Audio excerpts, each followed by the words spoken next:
Cartoon dream TV.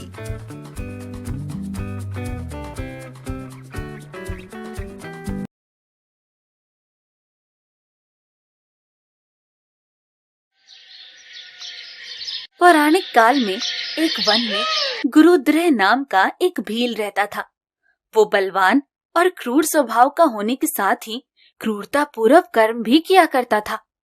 उसका एक बड़ा परिवार था, जिनका पेट भरने के लिए वो वन में जाकर शिकार करता और जानवरों को मारता। उस वन में रहते हुए उसे कई साल बीत गए थे। एक रोज महाशिवरात्रि का दिन था।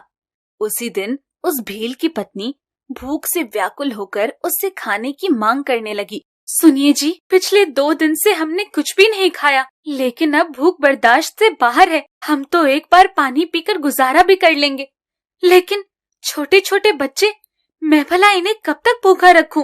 तुम चिंता मत करो, मैं अभी जंगल जाकर इनके खाने का प्रबंध करके लौटता हूँ। भील धनुष लेकर वन की ओर चल दिया और हिरणों के शिकार के लिए सारे जंगल में घूमने लगा। लेकिन सारा दिन हो गया, परंतु उसे कुछ भी शिकार नहीं मिला। ऐसे ही सूर्यास्त भी हो गया। अब मैं क्या करूं? आज तो कुछ नहीं मिला। अब मेरा परिवार भूखा ही रह जाएगा। नहीं, मुझे कुछ न कुछ लेकर ही जाना होगा। ये सोचकर भील को एक पानी का घाट दिखा। वो वहाँ जाकर खड़े होकर सोचने लगा, यहाँ तो कोई ना कोई जीव पानी पीने अवश्य आएगा। उसी को मारकर घर ले जाऊंगा। अब मैं इस पेड़ पर छुप जाता हूँ। वो पेड़ पर जाकर छुप गया और कुछ देर बाद वहाँ पर एक हिरण पानी पीने आया। उसे देख उसने बाण का संज्ञान लिया। ऐसा करते हुए उसके हाथ के धक्के से थोड़ा सा जल और बेलपत्र नीचे पत्तों से ढके शिवलिंग पर जा गिरे, जिससे उसकी ओर से प्रभु शिव जी की पहले पहर की पूजा संपन्न हुई। लेकिन भील उस शिवलिंग के बारे में नहीं जानता था। लेकिन उसके ऐसा करने से उसके काफी पाप धुल गए। उस आहट से हिरनी ने उस शिकारी को देख लिया और उससे पूछा, बताओ तुम क्या चाहते हो? मेरा सारा परिवार भूख से व्याकुल है। आज तुम्हें मारकर मैं उन सभी की भूख मिटाऊंगा। मेरे शरीर से तुम्हारे परिवार की तृप्ति अवश्य हो जाएगी, लेकिन मेरे बच्चे भी पीछे अकेले हैं। मैं उनसे मिलकर अपनी बहन को सौंप कर वापस लौट आऊंगी। मेरा विश्वास करो। फिर अनेक शपथ खाकर हिरनी ने उसे मना लिया। भील भी उसकी बातों में आ गया और उसने उस हिरनी को वहाँ से जाने दिया। कुछ देर बाद एक और हिरनी घाट पर आई। उस भील ने फिर से बाण साधा और एक बार फिर उसके हाथ के धक्के से थोड़े से बेलपत्र और पानी शिवलिंग पर जा गिरा। इस तरह दूसरे पहर की पूजा संपन्न हुई। फिर दूसरी हिरनी वहाँ आई। उसने भी भील से कहा, मैं अपने बच्चों को अपने पति के पास सौंप कर आती हूँ। उसके बाद तुम मुझे मार देना। मैं भगवान विष्णु की कसम खाती हूँ, मैं अवश्य लौटूंगी, और ना लौटूं तो मुझे समस्त पाप लग जाए। भील ने उसे भी जाने दिया। ऐसे ही दूसरा पहर भी बीत गया। फिर तीसरा पहर शुरू हुआ। कुछ देर बाद एक हिरण उस घाट पर आया। भील ने फिर अपना धनुष उठाया, जिससे एक बार फिर बाण साधते वक्त उसके हाथ से बेलपत्र और पानी चढ़कर शिवलिंग के ऊपर गिर गया और इस तरह उसके तीसरे पहर की पूजा भी समाप्त हुई। फिर उसकी आवाज से उस हिरण ने भील को देख लिया।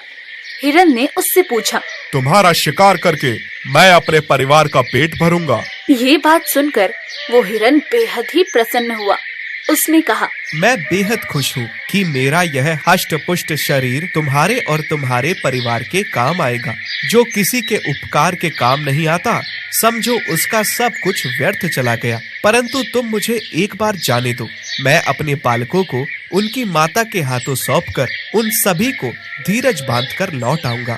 फिर भील ने कहा, अब तक जो भी यहाँ आया वो वापस नहीं आया। तुम भी झूठ बोलकर जाना चाहते हो तो जाओ।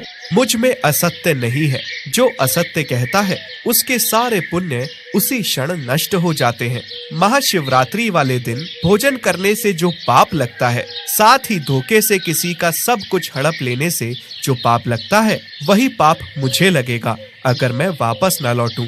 उसकी बात सुनकर भील ने उससे कहा, ठीक है, जाओ, परंतु शीघ्र ही लौटना। उधर तीनों हिरण और हिरनी आपस में मिले जिसमें एक हिरनी ने कहा, स्वामी, आपसे पहले मैंने उसे लौटने का वचन दिया है, इसलिए मुझे ही वहाँ जाना चाहिए। आप दोनों यहीं रहें। ये सुनकर दूसरी हिरनी बोली, नहीं बहन, मैं वहाँ जाती हूँ। नहीं, तुम दोनों यहीं बच्चों के साथ रहो, क्योंकि बच्चों की सही देखभाल माता ही कर सकती है। मैं उसके पास जाता हूँ। ये सुनकर हिरनी बोली, नहीं स्वामी, अपने पति के बिना तो ये जीवन धिक्कार है, हम भी आपके साथ ही चलेंगे।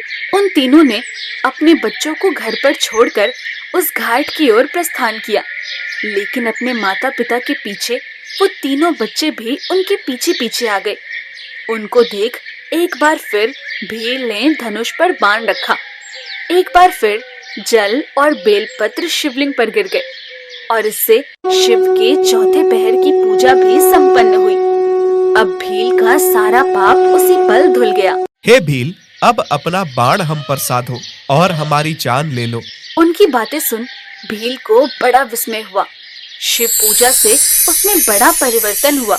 उसने सोचा, ये हिरण अज्ञानी होकर भी अपने शरीर का परोपकार करने के लिए तैयार है, और एक मैं हूँ, धिक्कार है मुझ पर। मैं अनेक प्रकार के पाप करके अपने परिवार का पालन पोषण करता रहा। आप सब धन्य हैं, अब आप सब जा सकते हैं। उसके इस परोपकार से भगवान शिव बहुत प्रसन्न हुए और उन्होंने तत्काल उसे अपने दिव्य रूप के दर्शन करवाए। साथ ही उसे सुख समृद्धि का वरदान देकर गृह नाम दिया। ये वही गृह था जिसके साथ भगवान श्री राम ने मित्रता की थी। हेलो दोस्तों, कैसे हैं आप सब? हमारी कहानियाँ देखने के लिए हमारे चैनल को सब्सक्राइब कीजिए